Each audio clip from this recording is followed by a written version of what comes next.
umoja wenu ndio nguvu yenu. Na mimi najua msichana akiwa mzuri, pole nitakwenda upande huu, utongozwa sana na waume wengi, lakini yeye anachagua yule anayemtaka. Kwa hiyo sisi tutaendelea kutongozwa. Hii serikali iliyoko kwenye mamlaka yatuhitaji sisi zaidi, manake leo tukishukisha mkono wetu basi kutakuwa hakuna kitu kule. Hiyo lazima ieleweke. Lakini sisi hatuwezi kuvunja chama, hatuwezi kukubali kununuliwa, hatuwezi kukubali kuondoka. Ni lazima tushikane mkono, tuwe timu moja.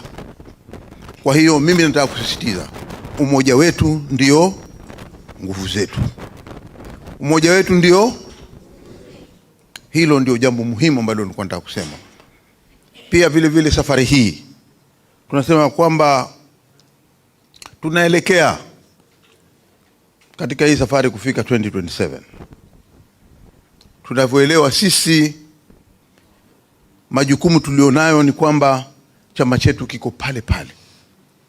Uhusiano na vyama vingine ni kawaida. Ukitaka kuingia katika mamlaka utaingia, na sisi tumesema tutapigania sisi tuingie kwenye mamlaka. Sasa kama tutapigania tukiingia kwenye mamlaka, tukiingia na wengine pia tulioshikana nao, itakuwa sawa sawa, hatuna shida. Lakini kwamba sisi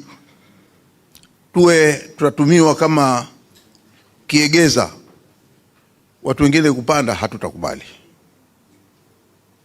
Kwa hiyo hapo kutakuwa na mkataba. Party leader, ninajua I have a lot of confidence in you. I have a lot of confidence in my deputy party leader, Abdul Swamad. Mkiwa kutakuwa na ile mambo ya discussions, sisi tutachukua position kama party. Na alafu tukichukua position kama party, tutakuja tutawaeleza nyinyi kama ndugu zetu ambao tuko ndani pamoja katika chama cha ODM.